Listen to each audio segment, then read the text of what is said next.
Assalamualaikum warahmatullahi wabarakatuh. Selamat datang ke segmen podcast channel YouTube Manaliza. Macam biasa untuk segmen podcast ni, anda tak perlu nak buka video, anda tenung muka saya. No need, anda just tekan play, minimize and anda boleh sambung kerja anda macam biasa. Okey, untuk topik kali ni dia quite kontroversi. Ada kelompok yang menentang secara keras-kerasan, ada kelompok yang menyokong dia. Which is, adakah beretika ataupun boleh untuk kita beli game dekat luar negara dan main dekat negara kita? Of course, disebabkan harga game tu dekat luar negara lagi murah compare dengan harga yang dijual dekat Malaysia. Actually, dalam seminggu dua ni kecoh dalam komuniti PlayStation, yang mana game PlayStation dekat Turki jauh lagi murah kalau nak dibandingkan dengan game PlayStation dekat Malaysia. Bayangkan GTA 5, kalau dekat Malaysia kita kena beli pada harga RM80 Malaysia, tapi dekat Turki anda perlu bayar hanya RM35 Malaysia. Nampak tak perbezaan yang gila ketara? Bukan 5%, bukan 10%, tapi lebih dari itu. Itu untuk GTA 5. Ada banyak lagi game. Ada yang sampai level dekat Malaysia RM50 Malaysia, dekat Turki RM10 Malaysia. Tapi benda tu dah tak ada dah. PlayStation dah ambil tindakan, mereka dah standardize balik harga. Kalau ada perbezaan pun tak beza jauh sangat. Maybe 5% ataupun 10% sahaja. Benda ni sebenarnya bukanlah satu isu yang baru. Kalau dekat PC gaming community, dia dah lama dah. Sama macam kalau game PC kan, game Steam, Valve, kita boleh beli dekat Argentina, yang mana harga dekat Argentina tu jauh lagi murah kalau nak dibandingkan dengan Malaysia. Tak silap saya, masa Cyberpunk mula-mula dilancarkan di Malaysia, harga dia dekat-dekat RM300 Malaysia. Tapi kalau anda beli dekat Argentina, harga dia RM200 Malaysia. Perbezaan yang sangat-sangat ketara, guys. So, first kali, kenapa berlaku perbezaan harga game ni sendiri sedangkan dia datang dari developer yang sama ataupun dia datang dari platform yang sama, Steam ataupun Valve tu sendiri? Yang pertama, apa yang kita boleh fikir ialah dari segi pertukaran nilaian mata wang negara tu sendiri. Kebiasaannya, game-game ni dilancarkan dengan harga USD. Kita katakan $10.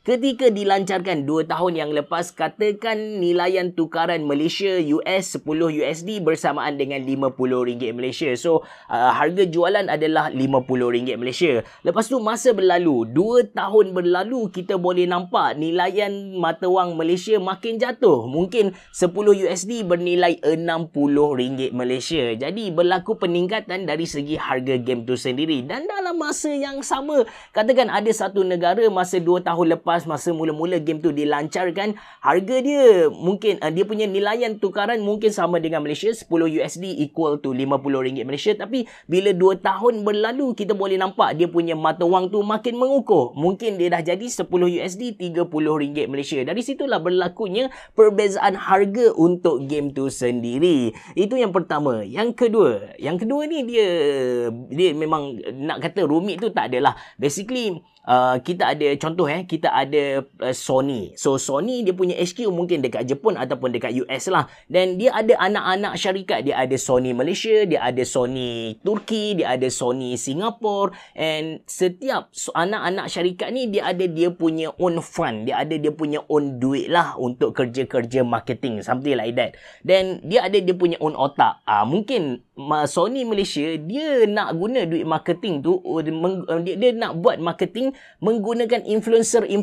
Dia nak bayar content creator, dia nak bayar YouTuber untuk buat dia punya produk dikenali ramai lah, untuk tinggikan dia punya exposure. Tapi Sony Turki, dia pilih jalan yang lagi mudah, yang mana dia akan cut price untuk game-game dia. Dengan cara dia bila dia turunkan harga untuk game dia, ramai yang akan beli, ramai yang akan guna. Itu cara marketing yang berbeza. So, atas dasar tu berlaku perbezaan dari segi harga. Benda ni bagi saya legal je. Saya punya pendapat, memang saya bersetuju lah kalau anda nak beli game dari overseas, anda beli dari kita kata official way, jalan yang betul, bagi saya tak ada masalah sangat sebab kita bukan guna benda pirate. Duit yang kita spend, tak kisahlah dekat Malaysia ataupun dekat Turki tu, masuk ke dalam perut Valve ataupun masuk ke dalam perut Sony, Sony akan ambil ambil duit tu dan akan bayar developer ataupun benda-benda yang diperlukan. Mereka punya engineer and so on. So, dia tak berlaku ketirisan. Dia berbeza. Kalau kita beli game crack ataupun kita beli account yang sharing dekat Shopee dan sebagainya, dia di situ berlaku manipulasi dan senang cerita kita sedang menindas developer tu sendiri. Kita sedang menzalimi developer. That's why saya tak bersetuju dari segi pirate. Untuk kes kali ni kita beli account dekat kita beli game dekat Turki, kita guna dekat Malaysia, bagi saya tak ada masalah. Lagipun kan untuk kes Turki kali ni kita boleh beli, dia tak payah guna VPN, tak payah guna benda pelik-pelik pun. Kita just buat account PS Turki, kita boleh beli guna kad kredit dan kita boleh guna dekat Malaysia. Tak berlaku something yang kita kena manipulate pun. Saya punya hujah lagi kan. Kenapa saya rasa benda ni boleh? Sebab actually apa kita kata kaedah ni dah lama dipraktik dah.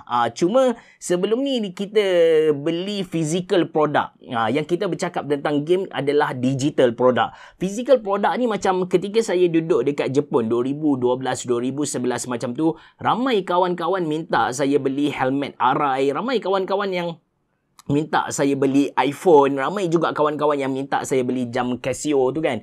Sebab apa? Sebab harga produk tu dekat Jepun jauh lagi murah dekat Malaysia. So saya beli, bawa masuk ke Malaysia dengan cara yang betul, lalu custom dan sebagainya, tak ada masalah. Orang Malaysia boleh guna dengan baik. Sama juga macam mak saya bila dia pergi dekat US ataupun dekat Paris, dia beli beg Louis Vuitton, LV ataupun Hermes, dan dia balik guna dekat Malaysia. Benda ni tak ada isu pun, tak ada orang pertikaikan kan. Tapi kenapa bila kita beli game dekat overseas, kita guna dekat Malaysia, benda ni salah?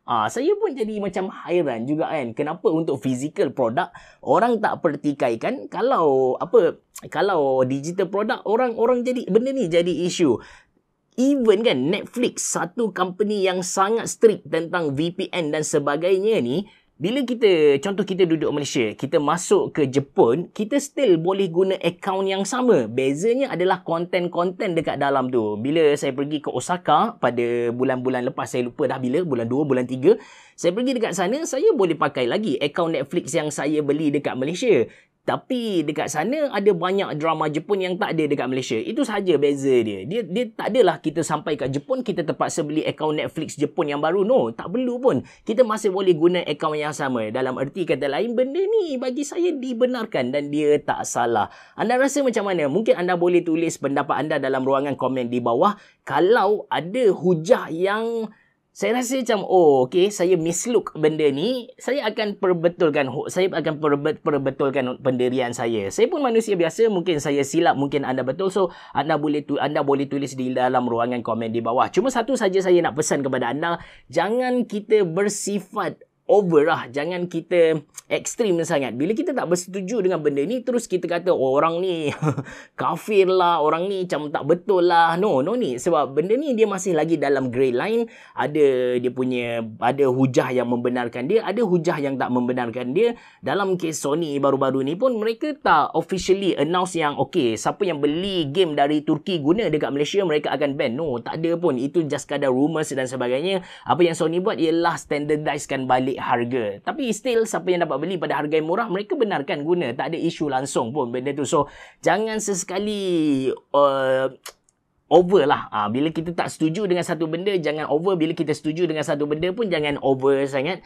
Kita cuba duduk tengah-tengah. Bila ada orang bagi hujah yang jelas kepada kita, benda ni tak boleh buat, so kita follow apa yang dia bagi tahu tu. Tapi kalau benda yang dia nyatakan tu still samar-samar, then kita boleh ikut kita punya pendirian lah. So itu saja untuk video kali ini. Terima kasih kerana menonton. Assalamualaikum warahmatullahi wabarakatuh. Merhaba.